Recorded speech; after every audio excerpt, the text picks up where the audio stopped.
Egun on denoi. Hasiera emango txegu 2026ko apirileko ohiko osoko bilkurari. Lehenengo puntue, 2026ko martxoaren 26ko osoko bilkuraren bideoaktaren onespena. Hala badagokio, aprobación si procede la bideoacta de la sesión plenaria del 26 de marzo de 2026. Norbait dauka zerbait esateko, onartutzat ematen da.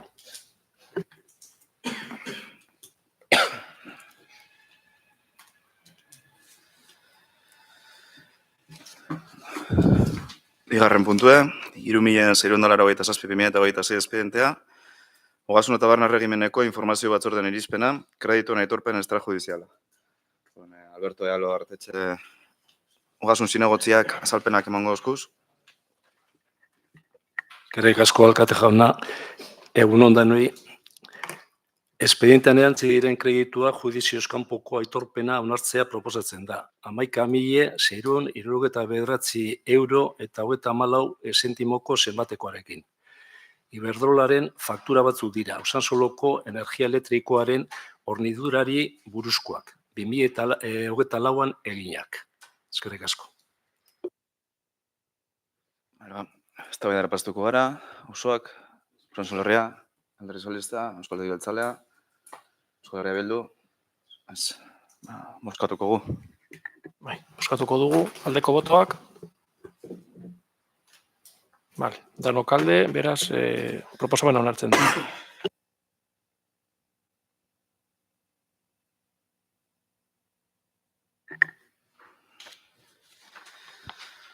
Hurrengo gaia, hirugarrena, 3.708/2026 espedientea, Ogasun eta Barne Erregimeneko informazio batzordean irizpena, 2026ko fakturak onartzea, fiskalizazioa ez egitea eta eragozpena.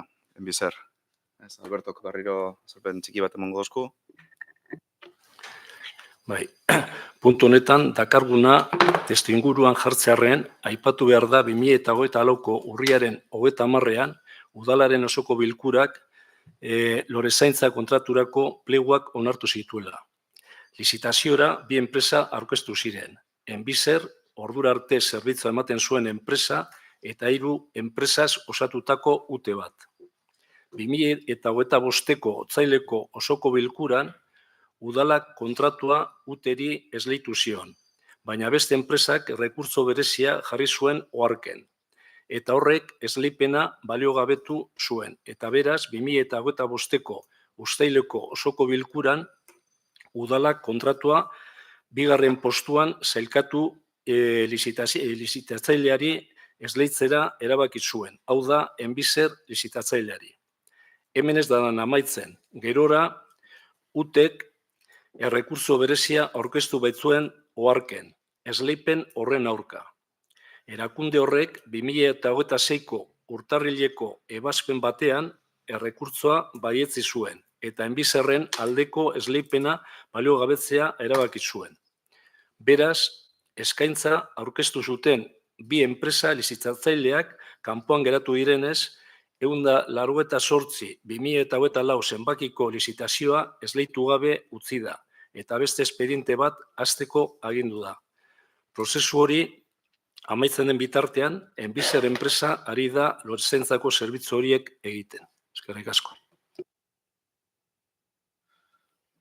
Eztabaidatzen dara pastuko gara, osoak, Usansol Herria, Alderdi Sozialista, Euskal Herria Jeltzalea, Euskal Herria Bildu, bozkatuko gu. Bozkatuko dugu, aldeko botoak, kontrako botoak, abstentzioa.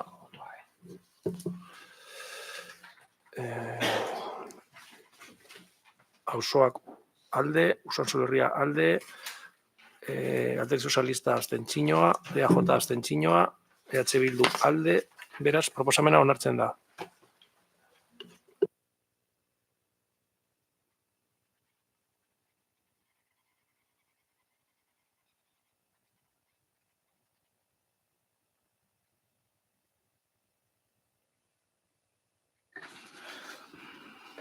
Hurrengo puntua laugarrena, 1876/2026 espedientea, Ogasun eta Barne Erregimeneko informazio batzordean irizpena, 2026ko aurrekontuaren bigarren kreditu aldaketaren espedienteari hasierako onespena ematea. Kreditu gehigarria. Beraz, Alberto, ogasun zinegotziak berriro azalpen txiki bat emango dizku. Osoko bilkura honetara 3,77 milioi euroko aurrekontua aldatzeko proposamena ekarri dugu gaur. Aurrekontua dagoeneko hartutako konpromisoetara eta gure udalerrirako funtsezkoatzat jotzen doguzan lehentasunetara egokitzeko. Lehenik eta behin, zati handi bat 1,76 milioi euro, hau da 148%, dagoeneko konprometituta dagozan kreditue dagokie. Hau da, udalak aldez aurretik bere gan hartutako bete beharrak zorroztasunez eta erantzukizunez bete beharrekoak. Erakundearen segurtasun juridikoa eta sinesgarritasuna bermatuz.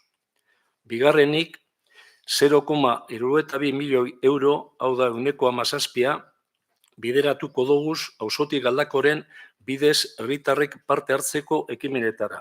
Horregaz, kudeaketa eredu irekiago bategaz dugun konpromisoa indartzen dugu, non herritarrak politika publikoen hartzaile izatez gain erabakiak hartzeko protagonista be badiran. Era berean, beste 0,60 milioi euro, hau da 16%, gehitu dira langabezi egoeran dagozan pertsonentzako, enplego planetarako.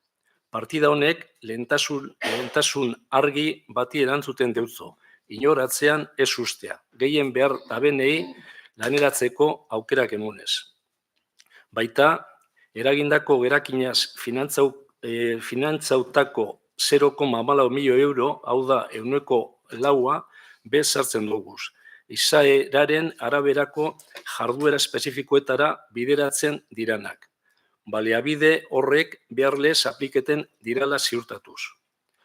Bukatzeko, aldaketaren gainerako zatia 0,55 milioi euro inguru, hau da 1,15%, beste kudeaketa behar batzuetan banatzen da, udal zerbitzuen funtzionamentua hobetzeko eta eguneroko eskaerari erantzuteko. Oro har, aurrekontu aldaketa honek dagozan bete beharri erantzuteaz gain gizarte eta partaidetza arloko funtsezko politikak indartzen dauz, finantza erantzukizunekin eta kudeaketa onarekiko konpromisorik abiatuta. Eskerrik asko. Bale, eztabaida pastuko gara, auzoak. Egunon. Estamos satisfechos que proyectos que se han estado impulsando desde AUSOAC estén incluidos en esta modificación, que tendrán como fin el bienestar de los barrios. Por citar alguno, Auzotik Galdakao llevará a cabo más mejoras propuestas por las vecinas y vecinos. También traemos hoy a pleno una modificación presupuestaria en el área de empleo, que creemos necesaria y sobre todo muy positiva para nuestro municipio. Partimos de un presupuesto inicial de 600.000 euros. Y hablamos de un aumento presupuestario que nos va a permitir acceder a una convocatoria de 1.200.000. La ayuda va destinada a reforzar políticas activas de empleo, formación y apoyo a personas desempleadas y supone un impulso real para muchas familias. Pero como en muchas ocasiones, para poder recibirla, antes tenemos que demostrar que contamos con crédito suficiente en el presupuesto. Entendemos que no es una gestión responsable solicitar toda la cuantía en el presupuesto inicial teniendo el dinero retenido. Esa es precisamente la razón de esta modificación. En los programas de esta convocatoria van a tener la posibilidad de participar en torno a un medio centenar de personas. Estamos incorporando nuevos perfiles, como ya hemos hecho con las dinamizadoras y dinamizadores, en los centros de personas mayores. La participación en estos programas está permitiendo adquirir una formación y experiencia de gran valor para su inclusión en el mundo laboral. Esta es una inversión directa en el futuro de nuestro pueblo, una medida que va en línea de lo que nos demanda la ciudadanía. Por todo ello, pedimos el apoyo del Pleno para seguir avanzando y aprovechando todas las oportunidades que puedan mejorar la vida de nuestras vecinas y vecinos. Eskerrik asko.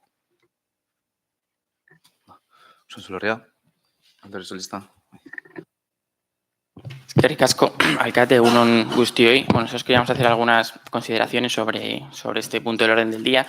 Lo cierto es que analizando las partidas que se incorporan en esta modificación, pues evidentemente no tenemos nada particularmente en contra de ninguna de ellas, sino al contrario, entendemos que son cosas que son positivas de llevar adelante, son positivas para el municipio y siempre es bienvenido todo lo que se hace, ¿no? Pero igual que aparecen cosas que son positivas para el municipio, no aparecen otras cuestiones que nosotros sí que consideramos que son positivas o que serían positivas para los galdakaostarras y las galdakaostarras. Y la razón es que esta modificación de crédito, tanto lo que se incorpora como lo que no, responde al análisis que ustedes hacen, a las prioridades que ustedes tienen y a los compromisos que ustedes han adquirido. Es decir, responde a sus propias decisiones políticas, tanto para lo bueno, para lo que se hace, como para lo malo, para lo que no se hace y lo que no aparece en esta modificación. Entonces, nosotros hacemos varias lecturas de esta cuestión. La primera es que hay una falta importante de ejecución presupuestaria durante el año. De hecho, parte de lo que se incorpora en esta modificación y también en una incorporación de crédito que se hizo hace un mes responde al hecho de que una parte importante de las inversiones presupuestadas para el año pasado no se ejecutaron. Entonces, eso pues, es una forma, eso pone en duda en una medida importante la capacidad de gestión de este equipo de gobierno. La segunda lectura que hacemos es que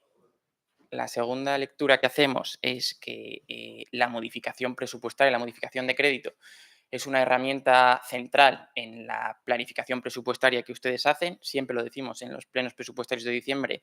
La última vez usamos una expresión que decíamos que era un trampantojo de presupuesto porque en realidad lo que se presupuesta en diciembre es algo muy difuso que luego realmente se materializa o se concreta en las sucesivas modificaciones presupuestarias que ustedes van haciendo a lo largo del año. Y esto pues lo demuestra. Y la tercera lectura que hacemos es que ustedes esas modificaciones presupuestarias, ese recurrir a dinero de remanente o no ejecutado para impulsar otros proyectos nuevos, pues lo hacen a su ritmo, como decíamos, según sus prioridades y sus decisiones políticas, sin contar con la oposición, que es legítimo, es legal, pero que responde a su propia hoja de ruta, de espaldas a lo que la oposición pueda decir o no decir. Entonces, nuestras conclusiones pues, son bastante obvias. Con respecto a lo que la oposición pueda proponer, nos parece importante mencionar en los plenos presupuestarios de final de año, en los plenos presupuestarios de diciembre, cuando traemos propuestas se nos suele decir ya, pero esto de dónde lo quitamos, o que es irreal porque no hay dinero para lo que proponemos, o que vale que digamos lo que proponemos, pero que digamos también de dónde lo quitaríamos. Y este tipo de actuaciones, con el punto que traen ustedes hoy a debate, demuestra que esas cosas que ustedes dicen no se corresponden con la realidad, porque lo cierto es que hay dinero, hay remanente, hay capacidad de gasto, pero que ustedes, pues esa capacidad de gasto la destinan a aquello que ustedes estiman su prioridad y entre esas prioridades pues no entra integrar las propuestas que la oposición va haciendo. Y la segunda conclusión es que evidentemente ustedes deciden qué es lo que se incorpora y lo que no en las modificaciones de crédito, por tanto, como decíamos antes, lo que se hace y lo que no se hace es su responsabilidad. Luego, porque hace un par de meses aprobamos una moción para impulsar actuaciones de accesibilidad en el municipio y teníamos un cierto debate de si la responsabilidad era compartida de lo que se hacía o de lo que no. Y esto demuestra que evidentemente la responsabilidad de lo que se hace y de lo que no se hace es suya, porque ustedes disponen de la capacidad de gastar al ritmo que estiman necesario, de utilizar el remanente cuando lo consideran oportuno, las cantidades que ustedes consideran oportunas, priorizar aquello que ustedes consideran. Entonces, por decirlo así de una manera muy coloquial, pues un poco ustedes se lo guisan, ustedes se lo comen y la oposición, tanto para lo bueno como para lo malo, como decía antes, tanto para lo que se hace como para lo que no se hace, pues somos espectadores. Entonces, hace un par de meses, en ese debate que mencionaba, uno de los concejales de Bildu utilizaba la metáfora de la rana y el escorpión y tal. Entonces, bueno, pues a la hora de cruzar ese río, la sensación que tenemos es que ustedes tienen una barca a motor para cruzar ese río y nosotros tenemos que cruzar ese río a nado y con una mano atada a la espalda, porque ustedes deciden al ritmo al que se gasta el remanente y el ritmo al que se hacen las modificaciones de crédito y lo hacen totalmente de espaldas a nosotros. Entonces, ya por acabar, nuestro voto va a ser el de la abstención porque entendemos que las cosas que se incorporan pues no son negativas, sino que son muchas de ellas, o la mayoría, positivas, pero que también responden a sus prioridades y hay cosas que para nosotros serían prioritarias y no aparecen reflejadas en esta modificación de crédito. Eskerrik asko. Euskal Herria Jeltzalea, baina Alfredo. Bai, egun on guztioi, gai horri buruz, aurrekontu aldaketei buruz hitz egin izan dut beste batzuetan. Oraindik ere pentsatzen dugun aurrekontu aldaketek salbuespenezko mekanismoa izar behar dutela eta udal bateko diruzaintza kudeatzeko modu gehiegizkoa eta errepikaria. Gobernu talde horrek egiten duen bezala, urte batetik bestera jatorrizko aurrekontua hutsalduz. Decía que, un poco al hilo de lo que comentaba Víctor, esto, bueno, ya lo hemos comentado muchas veces, pero no por no repetirlo, bueno, debemos callarnos, ¿no? Normalmente nosotros no criticamos que las modificaciones presupuestarias no sean un instrumento financiero para gestionar la tesorería de un ayuntamiento. Lo que criticamos y hemos criticado ejercicio tras ejercicio es el abuso excesivo que se hace de este instrumento. ¿Y para qué se utiliza? Hemos criticado muchas veces que al final las modificaciones presupuestarias se están convirtiendo en una especie de instrumento paralelo, de presupuesto paralelo al presupuesto original. Hemos criticado que el mecanismo de uso de las modificaciones presupuestarias debe ser excepcional, no debe ser una práctica habitual para gestionar la tesorería de un ayuntamiento. Para eso están los créditos iniciales, para eso está el presupuesto inicial y para eso no están las modificaciones presupuestarias. Sobre todo cuando hablamos de modificaciones presupuestarias que nosotros hemos denominado muchas veces macro modificaciones presupuestarias. Hace 3 años, en el año 2023, fueron 14 millones, hablo de memoria. El año pasado fueron 11 millones. Ahora resulta que llevamos pues, de un remanente original de 20.063.000 euros, pues llevamos ya gastados 14.798.000 euros y estamos en abril, con lo cual de esos 20 millones originales ya nos quedan de remanente 5.265.000 y como decía, estamos en abril. Mónica hablaba de que no es conveniente tener un presupuesto retenido, que es que justificaba un poco de esa manera el tema de las modificaciones presupuestarias. No, o sea, el presupuesto originario, el que debe conocer la ciudadanía y el que se debe gestionar o negociar con la oposición, es el presupuesto que se gestiona en diciembre y se aprueba en diciembre. Lo que no es de recibo es que año tras año nos encontremos a estas alturas, más suele ser además, para eso son muy metódicos, o sea, en abril, en mayo ya tenemos una macro modificación presupuestaria que viene a ser un presupuesto paralelo. No dudamos de que algunas de estas partidas son absolutamente necesarias y que repercuten en beneficio del pueblo. Pero yo creo que hay muchas de estas partidas que, si se hace una buena previsión y una buena planificación, se pueden incorporar al presupuesto original. Lo que se está haciendo es hurtando una negociación que se tiene que dar en diciembre, se está trasladando a una modificación presupuestaria para hurtar ese debate y esa negociación. Y eso, bajo nuestro punto de vista, no es de recibo. Porque, claro, aquí luego, además, es una especie siempre de modificación presupuestaria, que esto es otra cosa que hemos criticado muchas veces, como de modificación presupuestaria omnibus. Aquí cabe de todo. Caben inversiones reales, caben determinados incrementos de subvenciones que, además, no sabemos a qué se deben, aparecen allí, incluso aparece hasta la compra de un vehículo. Claro, este decreto omnibus al final pues te obliga a pasar lo que pasa muchas veces también en el Estado, ¿no? Te obliga o votas a favor de todo, o te abstienes de todo, o dices que no a todo. Igual hay algunas cosas que nosotros podríamos apoyar, pero claro, con esta manera de presentar estas modificaciones presupuestarias, pues bueno, o lo coges o lo dejas.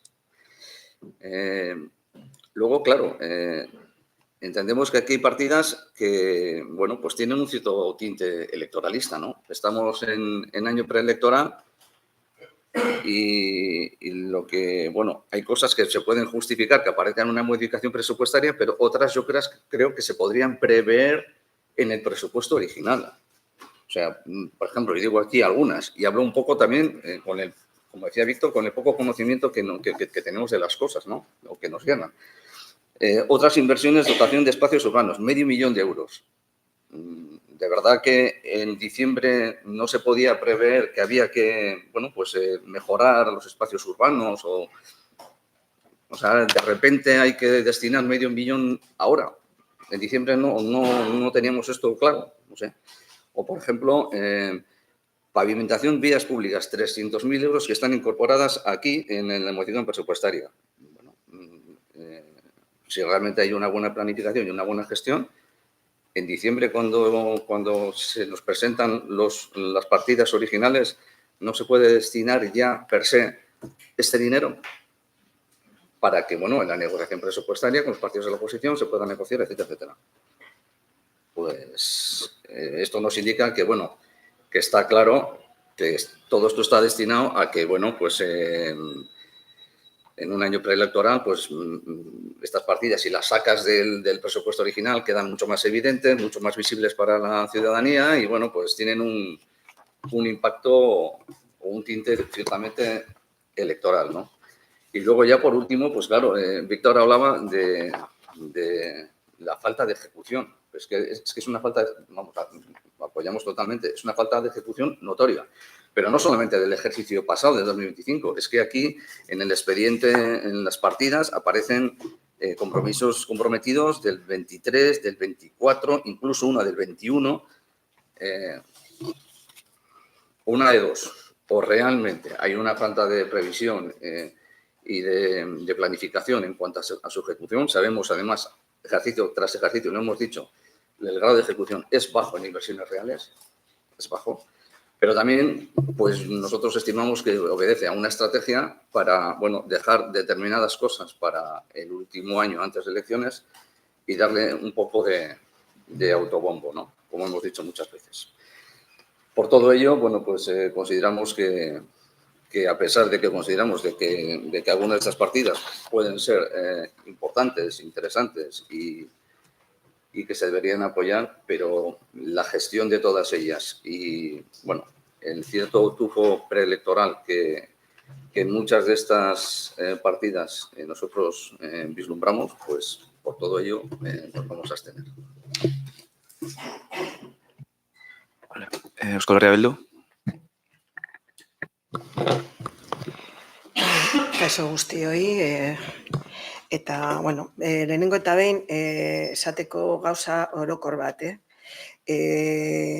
traemos recursos para actuaciones específicas.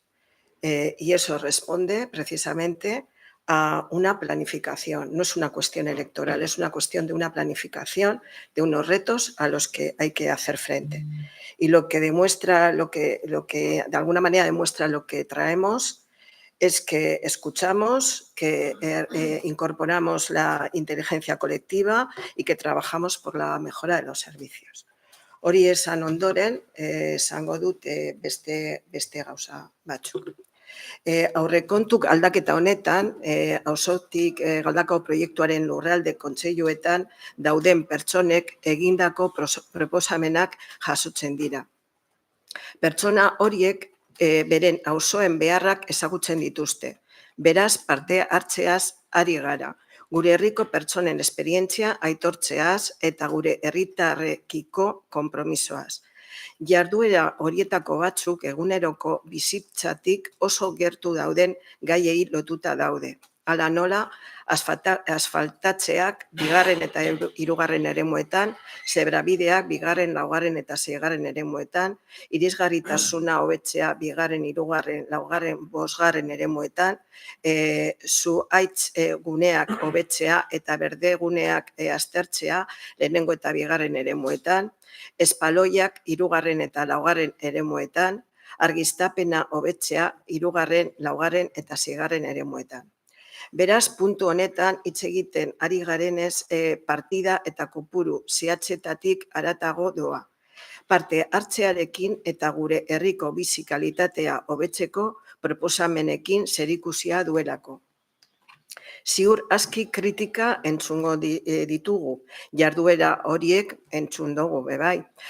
Jarduera horiek jada planteatuta ote zeuden, lehenago edo geroago aurrekontuan sartu behar ote ziren, baina ez dugu alde batera utzi behar funtsezkoena. Eta funtsezkoena da aurrera eramateko eta osatzeko borondatea dugula.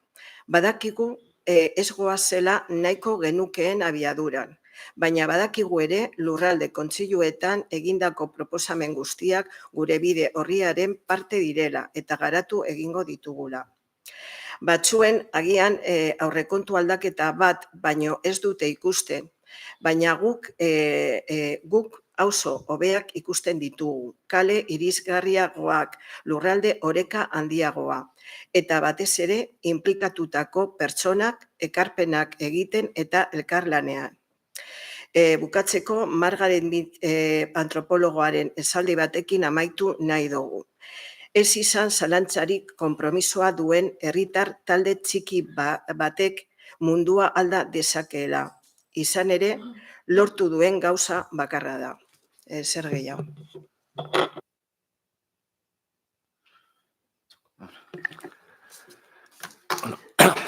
Oposizioaren interventzioi dagokienez, zehaztapen batzuk egin gura neukez.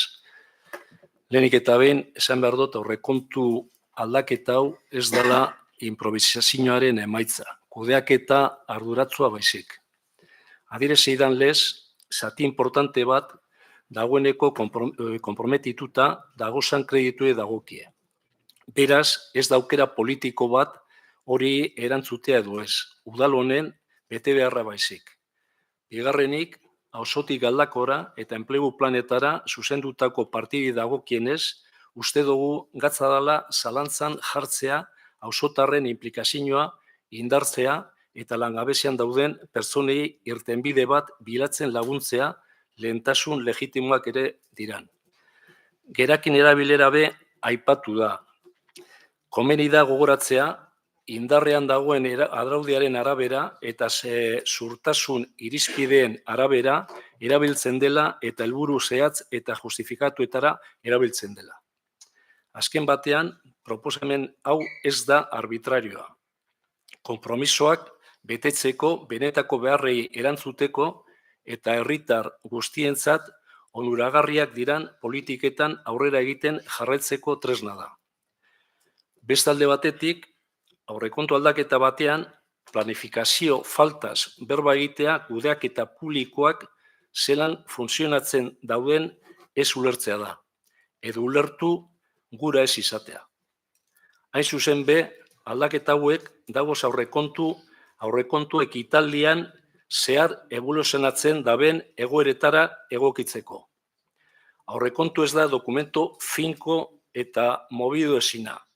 Ekitaldian zehar behar barrietara egokitu beharreko aurreikuspena da. Eta amaitzeko, datu pare bat, emetik atara direzenak, bai IPS-etik, bai EAJ-tik, ejekuzio maila, igezko ejekuzio maila, izin zen IE 70-koa. Uste dut ez dela oso txarto zuk ipintzen duzuen bezala. Planifikazio buruz berba egin dugu, eta beste bigarren txandarako etxekuz beste gazo batzuk. Eskerrik asko. Bigarren txanda, osoak, osan solarria. Lista. Vale, eskerrik asko. Nada, simplemente para responder un par de cuestiones que han salido. No vamos a entrar en bucle en un debate terminológico sobre si esto es planificación, falta de planificación, improvisación o no, pero en lo que sí que creo que estaremos todos de acuerdo es que el recurso a las modificaciones de crédito y a modificaciones además de importes importantes es una parte fundamental de la gestión económica de este equipo de gobierno. ¿Es legítimo? Sí, pero también es opinable y es incluso criticable, pero creo que no tiene sentido negar que el recurso a esas modificaciones de crédito es una parte fundamental de la gestión presupuestaria que ustedes hacen. Y eso implica que los debates presupuestarios que tenemos en diciembre pues son un poco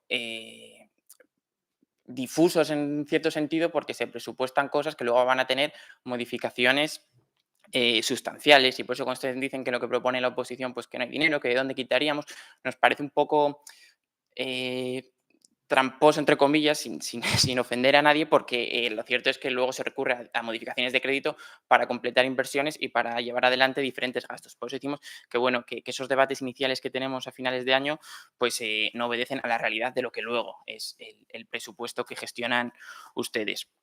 No nos ha gustado mucho ese recurso a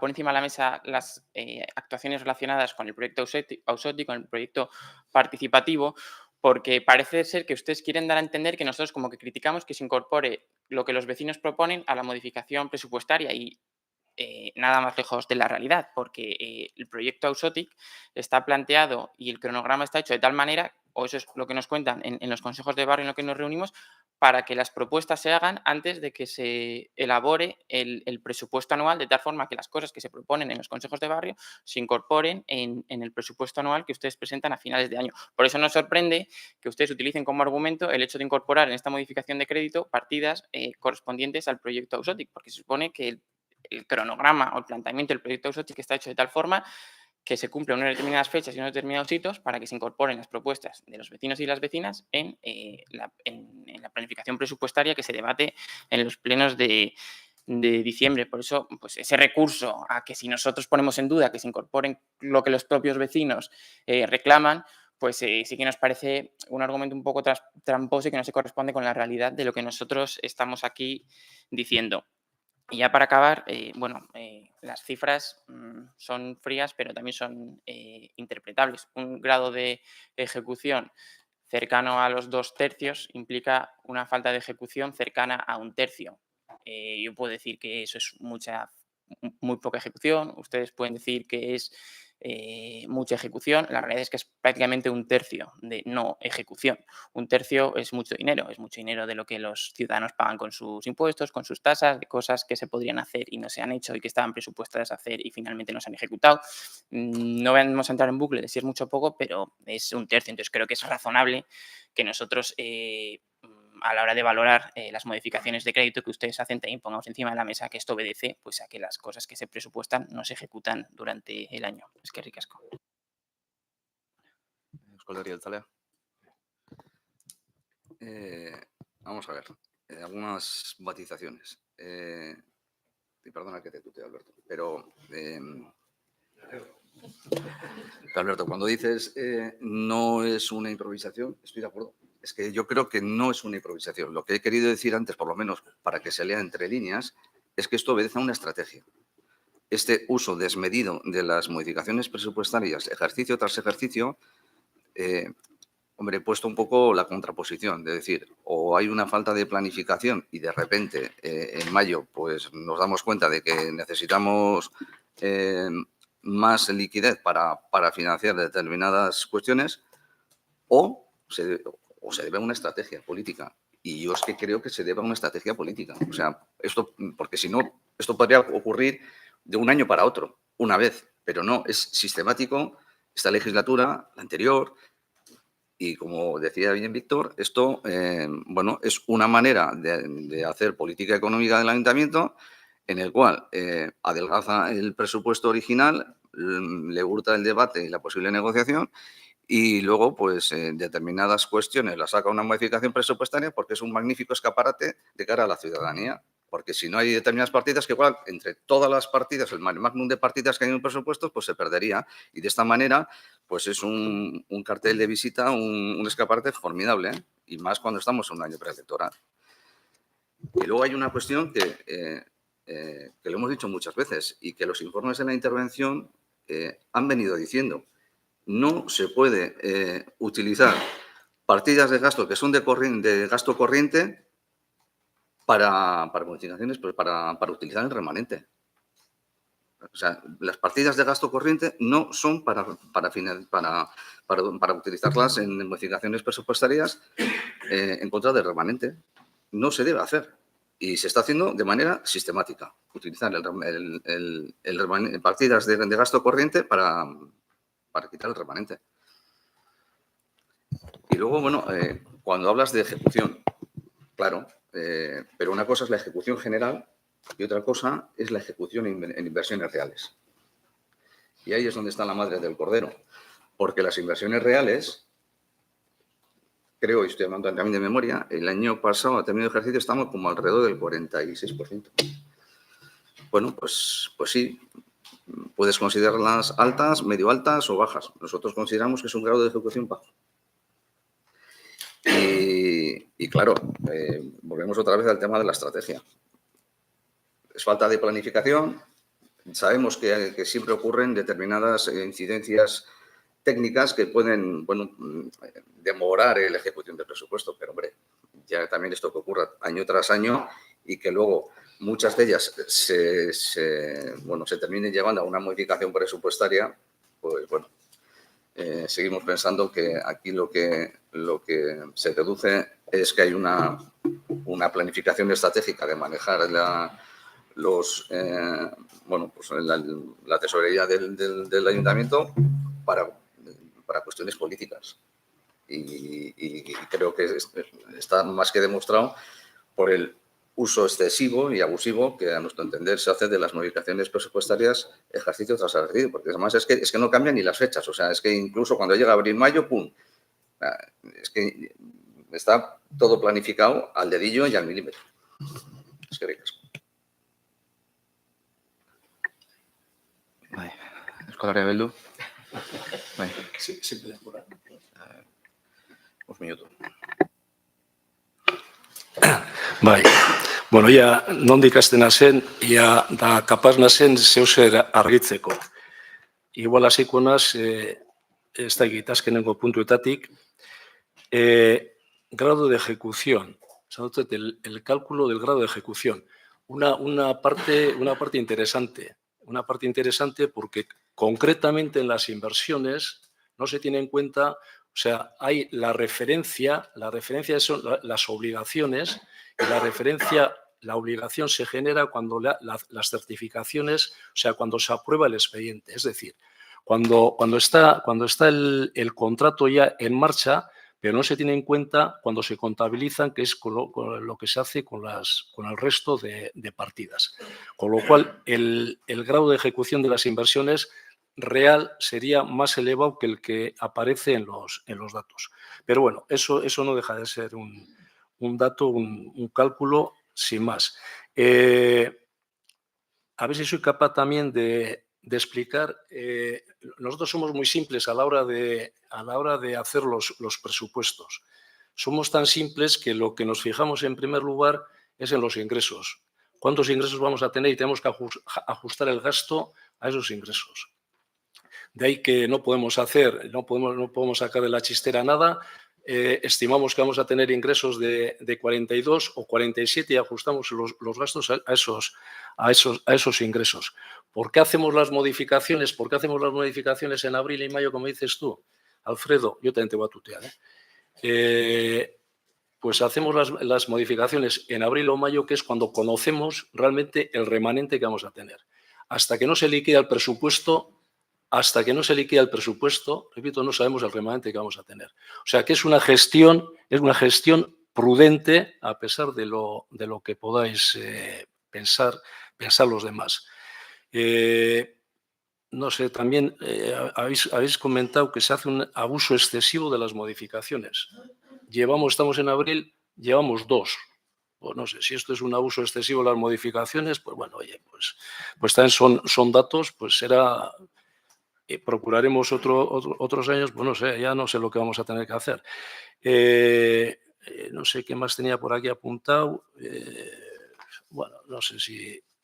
Pero bueno, ya por concluir, sí me gustaría, así de una manera un poco más general, eta ya amaituko dope euskeraz, edozein kasutan, gaur honek ekarri duguna proposamen zehatz bat da, zifra argiak eta helburu zehatzak dekozana. Horren aurrean, entzun dogusanak kritika orokorra dira. Funtza zalantzan jartzen ez dabenak, hau da, konpromisoak bete behar direla, behar dabenei lagundu behar jakila, eta udalaren funtzionamendu ona bermatu behar dela. Hori da, zuen eta gure arteko aldea.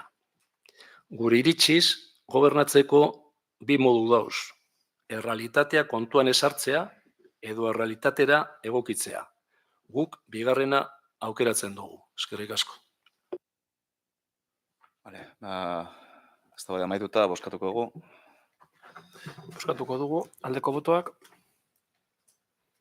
kontrako botoak, abstentzioa. Auzoak alde, Usansolo Herria alde, Alderdi Sozialista abstentzioa, EAJ abstentzioa, Bildu alde, beraz proposamena onartzen da.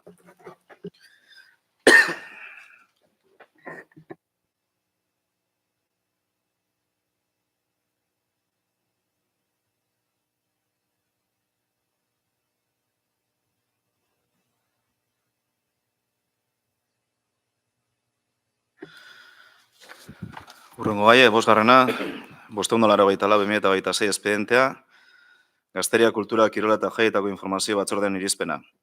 Galdakaoko udalaren kirol instalazioen kudeaketa integrala eta jarduerak egiteko zerbitzua, genero ikuspegia eta hizkuntza irizpideak txertatuta, eta fitness gelarako ekipamenduaren hornidura kontratatzea baimentzea. Zirkorte Ibarra kirol zinegotziak azalpenak emango dozkuz. Eskerrik asko. Eta egun ondan hori. Hasi baino lehenago gurot, eskerrak emon gure udal langilei ekartzeko, kontratu hau gaur eguna ekartzeko egin duten esfortzuagatik, eta bereziki Gazteria Kultura eta Kirol eta Jaietako arloko langilei, badakidalako ekainetik ona kirol teknikari barik, kirol teknikaria izan barik, egin izan duten lana eta esfortzuagatik, ezta? Beba igurutzuet eman eskerrak gobernukideiz plieguak kontratu honen dokumentazio ez duzukin azkenen momentu arte, eta zuoi ere oposizioko alderdiei ukin duzuen ulermenagatik, gauza bardinagatik, ez duzuelako azkenen momentu arte ukin dokumentu hauek, ezta? Badakizue, hau izan dela, gure zindugulako batu kontratuaren amaiera, abuztuaren 31 sala, kiroldegiko obraren amaieragaz, eta orduen horren beharragatik ekarri izan duguz moduan igual ez dela egokiena, baina horregatik ekarri duguz aurretik eskerrak. Eta hau esan da, gaur dakargagu Galdakaoko udalaren kirol instalazioen kudeaketa integrala eta jarduerak egiteko zerbitzua eta fitness gelarako ekipamenduaren hornidura kontratatzea baimentzeko kontratua udalbatzak onar dezan. Egokitzat jotzen badugu. Kontuan izan da indarrean dagoen kontratua 2026ko abuztuaren 31an amaitzen dela, kontratu honen helburua nagusia udal kirol zerbitzuaren jarraikortasuna bermatzea izango da, eta horretarako nahita ez kontratatu beharko dira zerbitzu hauek. Harrera zerbitzua, harbiketa zerbitzua, sorospen zerbitzua, begirale zerbitzua eta mantentzen lanak. Hala ere, urtako kiroldegiko instalazioetan gimnasio bat eraikitzeko handitze lanak egin ditu udalak, eta beraz fitness muskulazio makineria hornitzeko beharra sortu da ere, eta kontratu honetan jasotzen dena.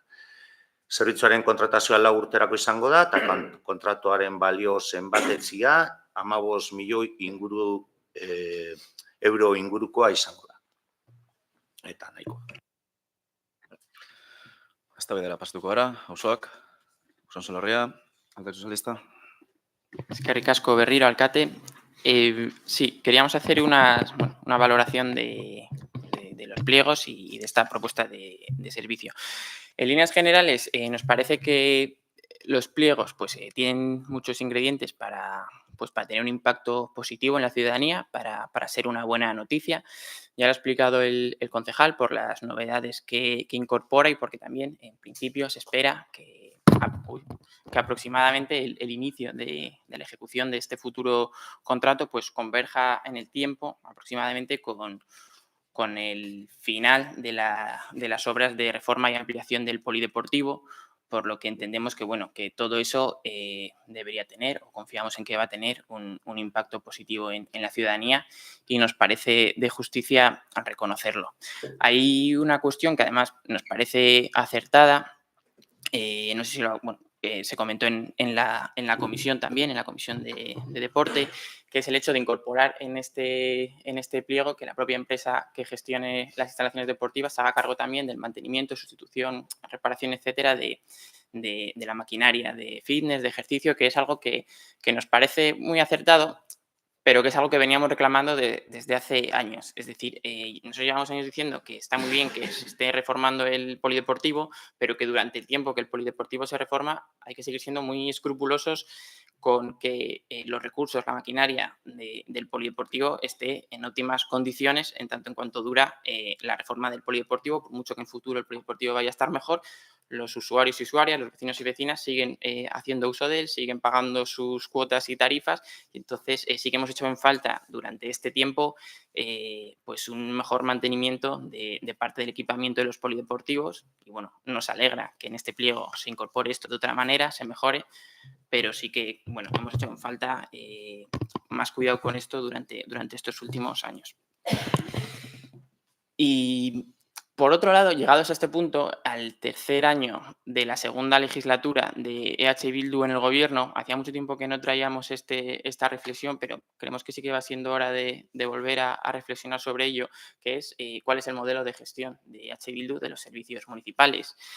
Ustedes en la oposición siempre han sido muy proclives a la municipalización de los servicios y la realidad es que se van a cumplir 7 años de gobierno de EH Bildu y el balance de servicios municipales municipalizados es 0. 0 en 7 años. Con suerte, si la cosa va bien, cuando se cumplan 8 años, 2 legislaturas de EH Bildu, habrá un servicio municipalizado. Es verdad que bueno, no nos atrevemos a aventurar nada porque hay un cierto manto de silencio sobre esta última cuestión, pero sí que esto pues inevitablemente pone encima de la mesa la pregunta de cuál es el modelo de EH Bildu, el que defendían en la oposición y el que siguen defendiendo en la oposición en otros municipios o el que llevan a cabo cuando están en el gobierno. Y nos gustaría saber si es que ustedes han cambiado de modelo y ya no creen que la municipalización de los servicios sea la mejor herramienta o lo siguen creyendo, pero por alguna razón que estaría bien que ustedes explicaran, pues no son capaces de llevar a cabo esa municipalización de la gestión de los servicios.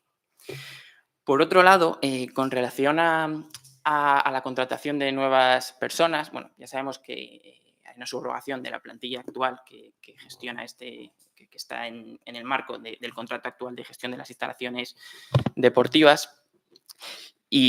Pero también cabe la posibilidad de contratar nuevas personas para las necesidades, sustituciones, nuevas incorporaciones de plantilla, lo que sea, para dar cumplimiento al contrato. Y una parte importante del cumplimiento del objeto, del alcance del contrato, que es el de poder atender a las personas en el idioma que quieran, que necesiten, y nos parece absolutamente positivo eso.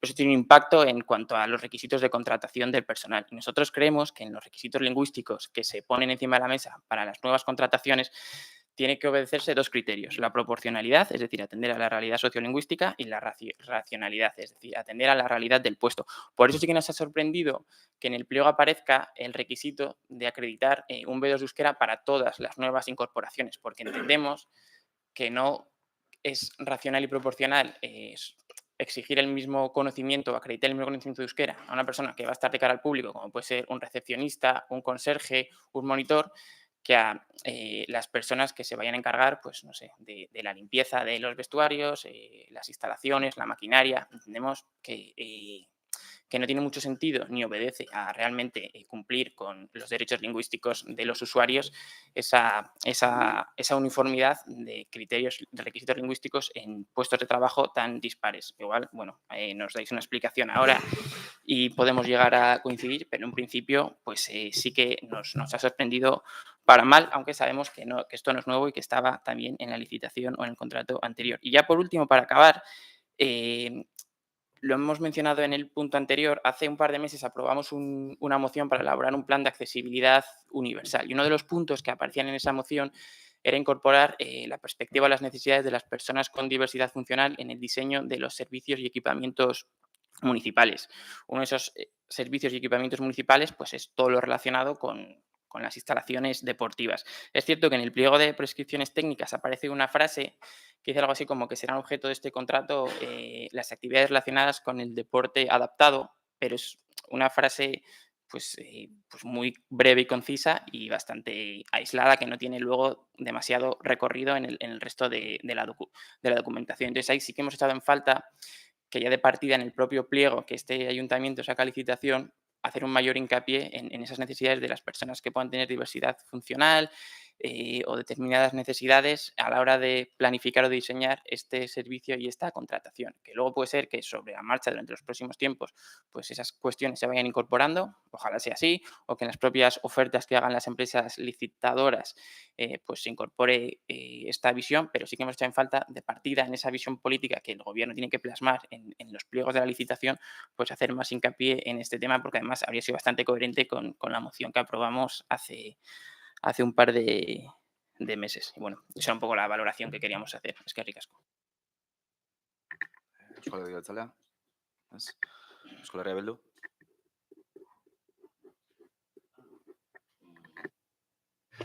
Bueno, a ver. Hasiko naiz lehendabizi apurbeta saltzen zer dan pliego kontratu honegaz ekartzen duguna, eta gero saiatuko naiz apurbet komentatzen Bitorrek bota dituenak. Lehen aipatu dugun bezala kontratu honen sedea Galdakaoko udalaren kirol instalazioen kudeaketa zerbitzua eta jarduera kontratatzea da, honako zerbitzu hauek barne, koordinazioa, desaina, garbiketa, sorospean jarduera gidatuen monitoreak, fitness jardueren monitoreak, mantentze lana, eta horretako kiroldegiko instalazioetako gimnasio, fitness, muskulazio makineriaz hornitzea. Zerbitzuak egongo dira Urreta kiroldegian, Soatzuko kirol eremuan, Elesalde kiroldegian, Elesaldeko igerileikuan, Kurtzea frontoian eta Preibaiko frontoian. Honetan, berrikuntza bat dago, logikoa denez, kontratu honek ez duelako aurreikusten unkinako kiroldegiaren erabilera. Enpresa esleipedunak Galdakaoko kirol jardueren eskaintza kudeatuko du, pasatutako dokumentazioan ikusi aldituzue, momentu honetan, indarrean dagoen kirol jardueren programa, ezta? Hala ere, labur bilduz esango dut, 21 kirol jarduera desberdin eskaintzen ditugula, 90 bat ikastaroetan banatuta, eta gutxi gorabehera 1000 parte hartzaile ditugula. Enpresa esleipedunak fitness gelarako behar diren elementuak hornitu beharko ditu. Kontratu berri honen beste berritasun bat fitness gela da. Irailetik aurrera Galdakostarrok izango dugu 2 solairutan banatuta egongo den udal gimnasio berria, osora 600 metro karratu izango duen gunea izango da, eta bertan kontratu honetan zehazten den urrengo kirolek ekipamendua egongo da, 32 makinak kardiobaskularrak, 27 plakak eta poleak dituzten makinak, eta 13 disko palankako makinak, gero pisu libreko eremuan izango ditugu beste 39 makina, eta 1 ekipo funtzional. Osora 600 metro karratu horietan, 100 baino gehiago makina berri eta beste hainbeste ekipo funtzional izango ditugu, udal gimnasioa, eskualdeko modernoetako eta osatunetako bat bihurtuko dutenak. Ordutegiaren kontura ere aipamen bat egin gura dut, berritasun bat hauelako, Urretako kiroldegia ordu bat gehiago zabalik egongo da, Galdakostarrau fitness gela eta erabiltzeko aukera izan dezagun. Orduan, astelehenetik ostiralera, fitness gela hau, gimnasio berria, zabalik egongo da, 7:00 hasita 11:00. Eta gero, azkenik ere, aipatu gure dut, kontratu berri honek jasotzen duen beste berritasun bat, zerbitzuaren langileak izango duten lan hobekuntzak. Zerbitzua ematen duten enpresak, gedanek eta langilek lortu dute akordio bat beraien lan baldintzak hobetzen dituena, udalak emandako babesari esker. Horren ondorioz, kontratu berria indarrean sartzen den momentutik aurrera, beste hobekuntza batzuen artean langile bakoitzak urtean kobratuko du 5.600 euro gordin gehiago, udalak egin duen esfortzu ekonomikoari esker. Eta, bueno, Victor entzunda, postenaz, pliegoan valorazioa egiten duenean uste dut baikorra izan dela. Bueno, ipini, komentatu du, zelan da, B2 horren kontura, gurotezan, batzutan zuten zaitut eta ematen du zaudela como el vigilante, ez? A ber, kasu honetan euskararen kontuan. Baina, bueno, bakoitza bere papera betetzen du, ezta? modu honean, sartu txarrean. Eta gero, komentatzen duzu ere, lo de la diversidad funcional eta guzti hori. Bueno, ez dakite dakizu, baina guk urte honetan hasi gara lanean aztenekin, azten enpresagaz, eta hauek aurten hasi dira plan bat diseinatzen ezgaitasunak dituzten pertsonek kirolan parte hartzeko aukerak emateko. Hau da guri arduratzen gaitun gai bata eta horren gainean gaude. Gero beste gauza komentatu duzun izan da municipalizazioarena, ezta? Uste galdetzen komentatu duzula, oposizioan geudenean gauza bat esaten genuela eta orain gobernuan gaudela beste gauza bat esaten dugula. Gara, uste dut, azkenengo 40 urteetan gobernu bakarra honetan lanean gaudenak. Agian ez da zuok nahi duzuen beste, baina honetan lanean gaude eta zuk aipatu duzu modura zerbitzu bat municipalizatuko dugu, hor, uste dut bidean gaudela.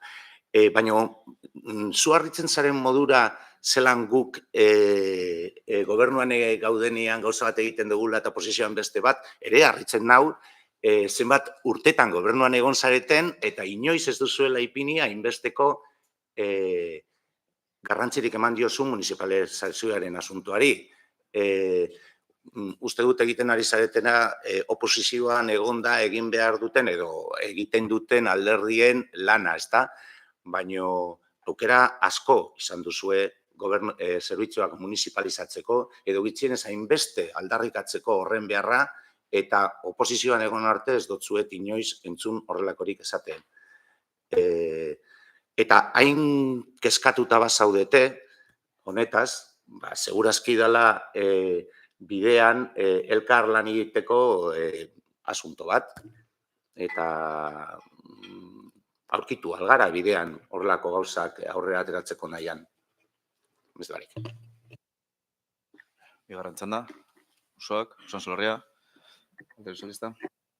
Vale, eskerrik asko. Muy brevemente, las explicaciones que ha dado el concejal sobre la cuestión del impulso del deporte adaptado, pues nos alegran. Nosotros no hemos dicho que no se esté trabajando en ese sentido, simplemente, bueno, que la mención o el foco que se ponía en lo que es la propia redacción de los pliegos, pues que nos parecía un poco escasa, pero nos alegramos de que independientemente de eso, de otra manera de otra manera, pues se esté trabajando en el impulso de esta cuestión porque nos parece relevante. Entonces, en ese sentido, nos parece positivo, aunque hayamos echado en falta plasmar eso en los pliegos de la licitación.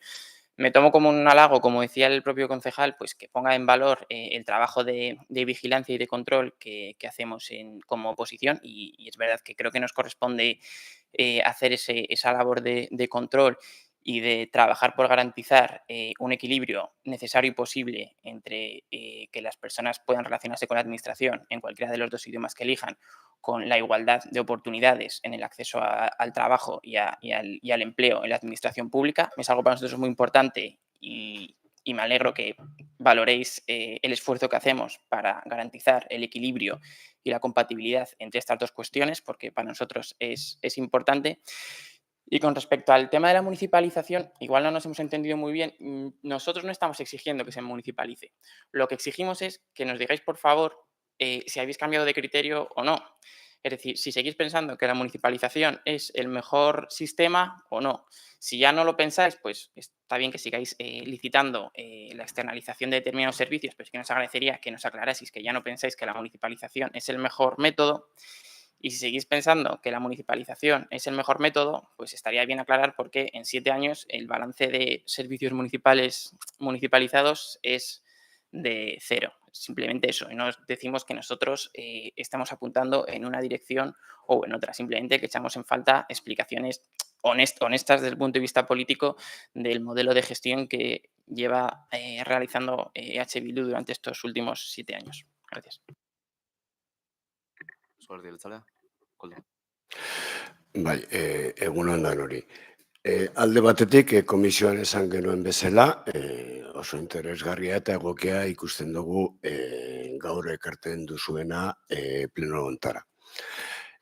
Baina gaur esan duzu gauzatxo bat eta matiz txiki bat emango dutxut, esaten duzunean udalaren esfortzurin esker, langileak 4.000 euroko soldata igoera eukingo dituela, ni matiz horretan sartuko nuke, hori dela konbenioa berriztu zelako eta kontratu barria sartzen zenean, konbenio horren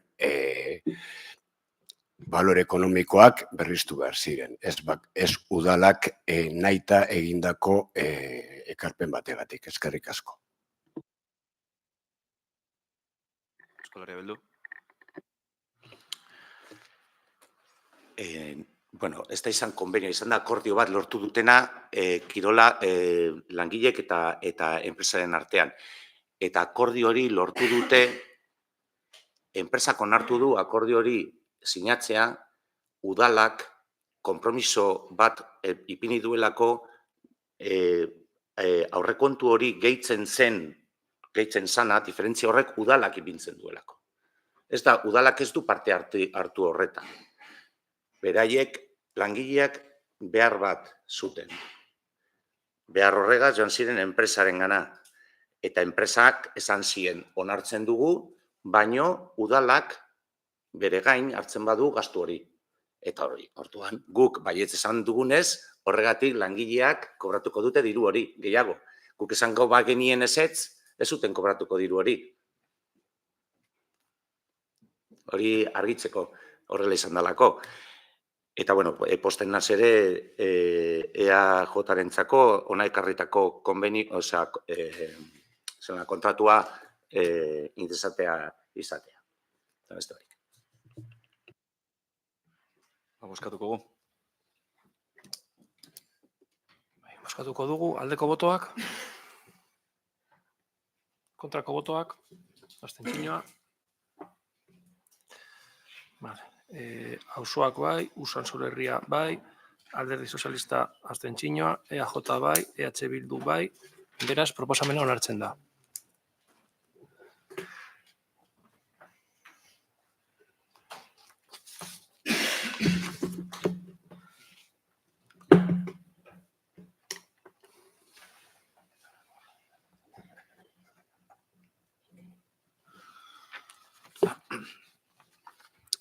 Zigarren gaia, 7.288/2025 espedientea, Lurraldeko informazio batzordean irizpena. Lokalak etxe bizitza bihurtzeko ordenantza arautzaileari berriro hasierako onespena ematea eta jendaurrean jartzea. Beraz, zer dira Onituru Ermaetxe hirigintza zinegotziak azalpenak emango eskuz, eta gero eztabaida errepastuko. Eskerrik asko Inigo, egun on danori. Gaurko udalbatzan aztertuko dugun puntu honek, lokalak etxe bizitza bihurtzea arautzen duen udal ordenantzaren onarpen prozesuari eragiten dio. Hona hemen egungo egoerara ekarri gaituzten urratsak. Duela hilabete batzuk, 2026 urtarrian 29an, udalbatzak hasierako onarpena eman zion ordenantza honen aldaketari. Ondoren, araudiak agintzen duen bezala, testua jende aurrean jarri zen, herritarrek eta erakundeek ekarpenak egin zitzaten. Epe horretan, Galdakao orain taldearen 5 alegazio jaso ziren eta beste herritar batzuek 6. alegazio bat aurkeztu zuten. Udaleko zerbitzu tekniko zein juridikoek alegazio horiek sakon aztertuko dituzte eta horietako batzuk onartzea komeni dela adierazi dute. Alegazio horiek onartzeak bi gai garrantzitsu bermatzea dakar. Sortuko diren etxe bizitzek ohiko eta etengabeko bizileku izan beharko dutela ziurtatzea, eta etxe bizitza horien errentaren presioa mugatzea. Hala ere, aldaketa horiek urtarrian onartu zen testuan, txertaketa garrantzitsuak direla esan dezakegu. Legeak eta Auzitegi Gorenaren jurisprudentziak ezartzen duenez, hasierako proiektuaren egitura aldatzen denean, ezin da zuzenean behin betiko onarpenera igaro. Herritarren parte hartza eta segurtasun juridikoa bermatzeko, prozeduran atzera egin eta beste hasierako onarpen bat egitea proposatzen dugu. Horrela testu berria beste 30 egunez jarriko da jende aurrean, interesdunek berriro aztertu eta bidezkoa balitz ekarpenak egin ditzaten. Epe horretan, erreklamazio berririk egon ezean, onarpena automatikoki behin betiko bihurtuko litzateke. Eskerrik asko. Eztabaidara pastuko gara, osoak, Usansolo-Herria, alderdi sozialista. Eskerrik asko, berriro alkate. Bueno, nosotros desde el Grupo Socialista estamos políticamente muy alineados con lo que trae hoy el equipo de gobierno, es decir, con facilitar la conversión de lonjas en viviendas, con priorizar o limitar, mejor dicho, el uso turístico de las viviendas para priorizar su función como vivienda, como residencia habitual y con intervenir y topar precios, ya sea de alquiler, de venta. Estamos alineados no solo aquí como grupo de oposición en Galdacao, sino que es que el trabajo que hace el Partido Socialista, tanto en el gobierno vasco como en el gobierno de España, precisamente a lo que va encaminado es a poner encima de la mesa herramientas, leyes, decretos, medidas es precisamente en esa dirección o favoreciendo los 3 puntos que acabo de mencionar, porque tenemos muy claro la necesidad de actuar de manera urgente y excepcional ante la emergencia habitacional y tener muy claro y priorizar la función social de la vivienda por encima de su mercantilización y de su función o de su uso especulativo. Por tanto, lo que hoy debatimos o lo que hoy trae el equipo de gobierno se alinea con nuestra visión política y, como decía, con el trabajo que venimos haciendo los socialistas en diferentes instituciones y administraciones. Vamos a hablar de la zona de las zonas de vivienda tensionada, de la ley de vivienda, de las medidas de emergencia, de los diferentes decretos que se han aprobado en diferentes instituciones gobernadas por los socialistas. Lo que sí que nos genera duda, y así se lo planteamos al propio concejal, es no tanto la visión política o el planteamiento político como las herramientas o el método con el que se pretenden llevar a cabo estos objetivos. Nos siguen sorprendiendo los informes técnicos que leímos, se lo trasladamos al concejal, a Eguirón, que también queremos agradecer la facilidad con la que nos dieron las explicaciones que solicitamos, porque es verdad que viendo pues, qué impacto tiene la aceptación de las alegaciones, como ha mencionado Eguirón, en el resultado final de la ordenanza o en esta nueva ordenanza que ahora se va a someter a aprobación inicial y posterior exposición pública, hemos pasado de una ordenanza que en un principio tenía más bien una visión técnica o como muy arquitectónica de qué características, pues o no, como me he cargado algo, qué características o qué requisitos tenía que tener una vivienda, una lonja, perdón, para poder ser convertida en vivienda, ¿no? Y también el trabajo que hicimos con esa ordenanza, pues era interpretando esa función más técnica, por eso tampoco presentamos muchas objeciones o muchas enmiendas, y lo cierto es que ahora incorporando esas alegaciones, una relacionada con tasar los alquileres, con topar, perdón, los alquileres, y la otra relacionada con evitar su uso turístico, pues es verdad que adquiere una dimensión más política o regula, da un salto en cuanto a los temas que regula con respecto a la versión inicial de la ordenanza que ustedes presentaron. No podemos decir así muy resumidamente que se ha convertido un poco en otra cosa, insisto. Políticamente estamos alineados con esos objetivos, pero leyendo los informes técnicos sí que nos genera dudas desde un punto de vista técnico-jurídico de que quizá a través de esta ordenanza se estén intentando atajar problemas que no son propios de esta herramienta, ¿no?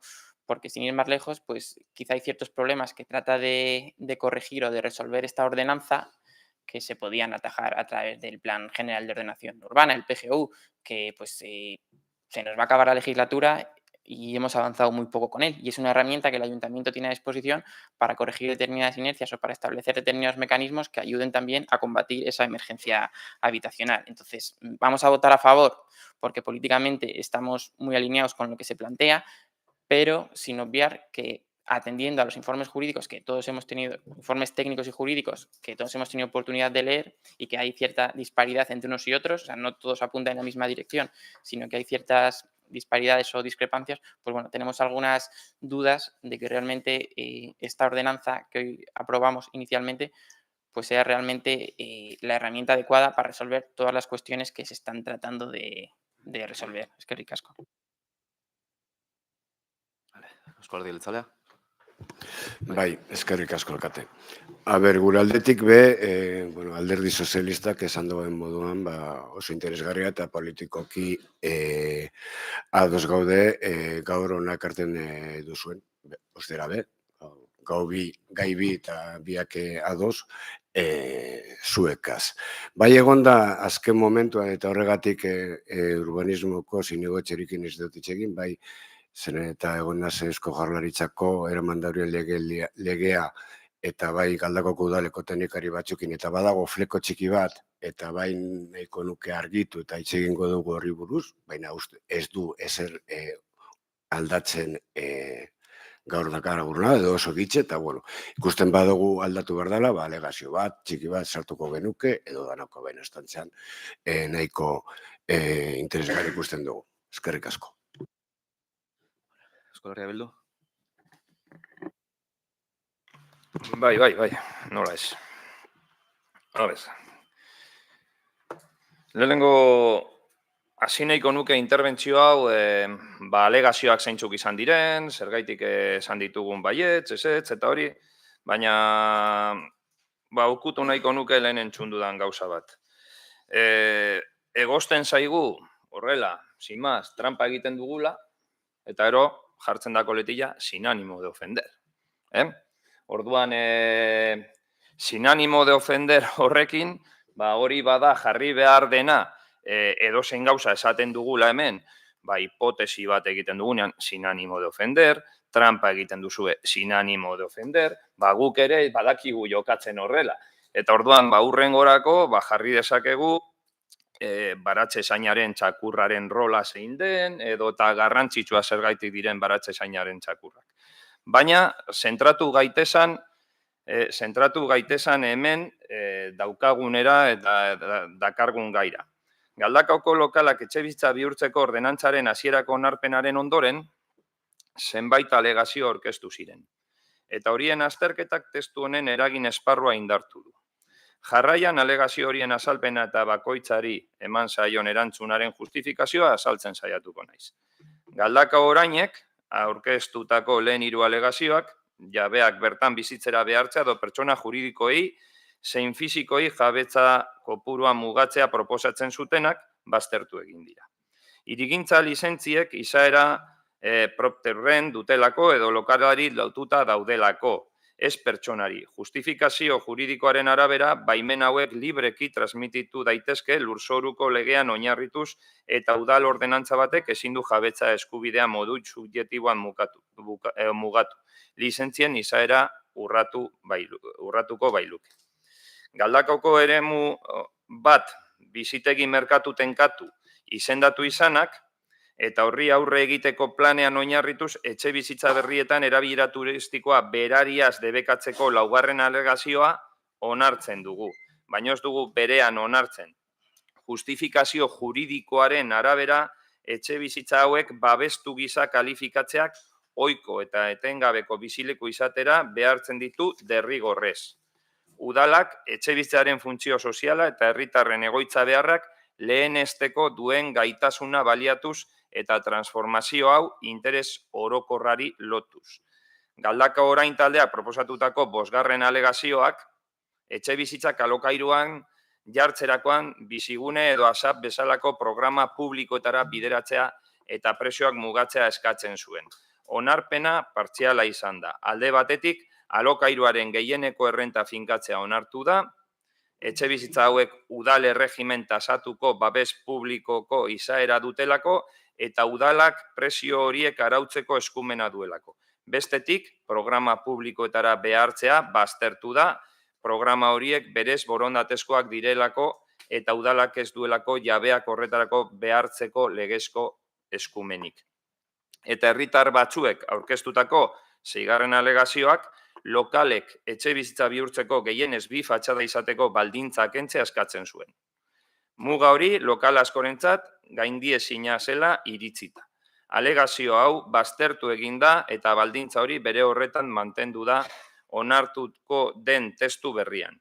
Justifikazio teknikoaren arabera 2 fatxada izatea beharrezkoa da. Etxe bizitza berriek bizigarritasun, argiztapen eta ireztapen estandar egokiak bete ditzaten eta kalitate basuko bizitokiak sortzea ekiditeko. Gure jarrera babesten duten 3 zutabe nagusiak hauek dira. lehentasuna ohiko bizilekuari. Herrian etxebizitza eskuragarria falta denez, sortzen diren etxe berriek galdakostarren ohiko bizitoki izan behar dute derrigorrez. Horrela, de facto, sortutako etxebizitzak ezingo dira turismorako erabili. Prezioak eta lokairuak mugatzea. Etxebizitza hauei tasatu izaera ematen diegu, kalifikazio horri esker udalak legezko ahalmena du gehieneko salmenta prezioak eta lokairu errenta finkatzeko espekulazioa ekidinez. Eta lege babesa. Aldaketa guzti hauek Euskadiko etxebizitzaren legean eta lurzoruaren legean oinarritzen dira, txosten juridikoak justifikatzen duen bezala. Victorri erantzunez, askotan eskatu zaigun eta bere partetik askotan eskatu zaigun ausardia erakusten dugu. Badaukagu gure teknikari juridikoak adierazten duen txostenean legedia betetzen dugula. Eta ordenantza honek batzen dituen puntu guztiak legezkoak direla oinarritzen den legedian oinarritzen ditu. Beraz, ausardia hori aurrera eramanez eta ikusita gehiago izaera juridiko bat daukala erabaki horrek, txosten horretan oinarritu ditugu aldaketa hauek. Eskerrik asko. Bigarren txanda, Usan Solerria. Muy brevemente. Nosotros en la intervención anterior ya hemos dicho que estas modificaciones no tenían todos los informes en contra, sino que había disparidad. Había alguno que apuntaba en una edición y otro que apuntaba en otro. Y hemos dicho también que estamos políticamente alineados, aunque nos generen algunas dudas con lo que vosotros planteáis y que de hecho vamos a votar a favor. Es decir, no hay mayor confrontación en este tema. O sea, que insisto en que políticamente estamos alineados con lo que planteáis. Y ya por acabar, un poco a modo para destensar, nosotros todo lo que decimos lo decimos sin ánimo de ofender, igual que todo lo que escuchamos lo recibimos sin ánimo de ofendernos. Es decir, cuando hace un par de meses casi nos comparas con escorpiones venenosos o cuando en diciembre utilizaste la palabra incompetencia para describir algunas de las enmiendas que planteábamos, no nos ofendimos. Entonces, sí que pedimos un poco de reciprocidad y la misma capacidad o no capacidad de ofensa en las dos direcciones. Simplemente nada más por acabar. Gracias.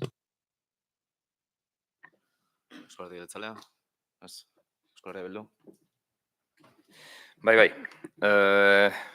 Esateko, gauza da, bideratzeko urrengo plenorako beste zerbait non erabili dezakegun, bai abendukoa, bai gaurkoa, bai eskorpioiarena, eta horrek bide ematen digu, datorren jendeak ere hobeto pasatu dezan egiten ditugun hitzartzeetan.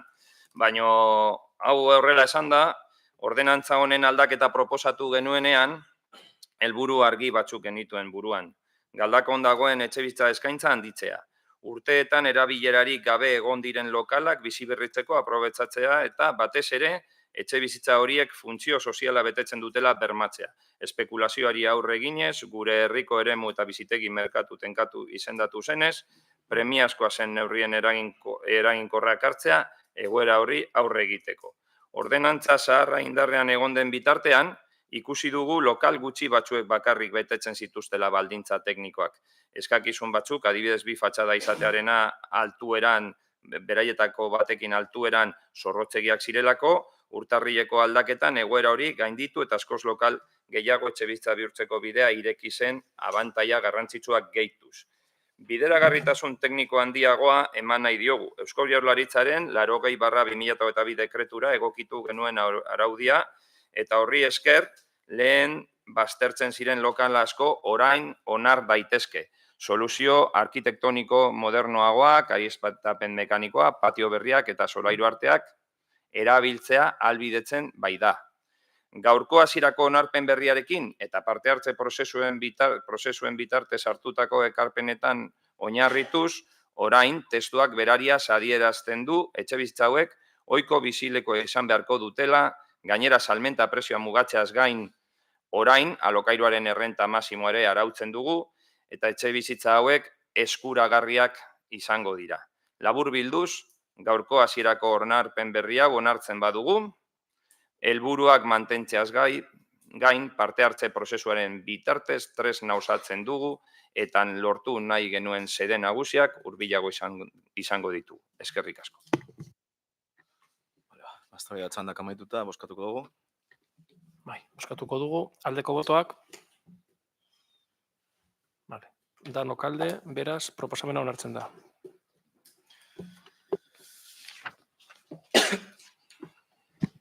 Zazpigarren puntue, 2020-2026 espedientea, 2026ko ekitaldiko aurrekontuaren lehenengo hiruhilekoko exekuzioaren berri ematea, 8.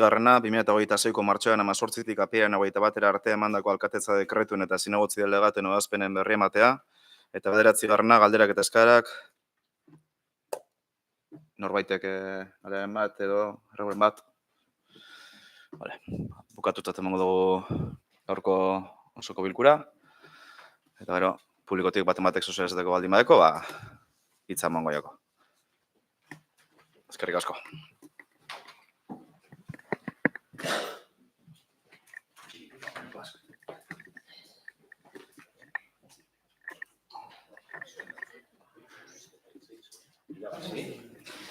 Asko gaitik.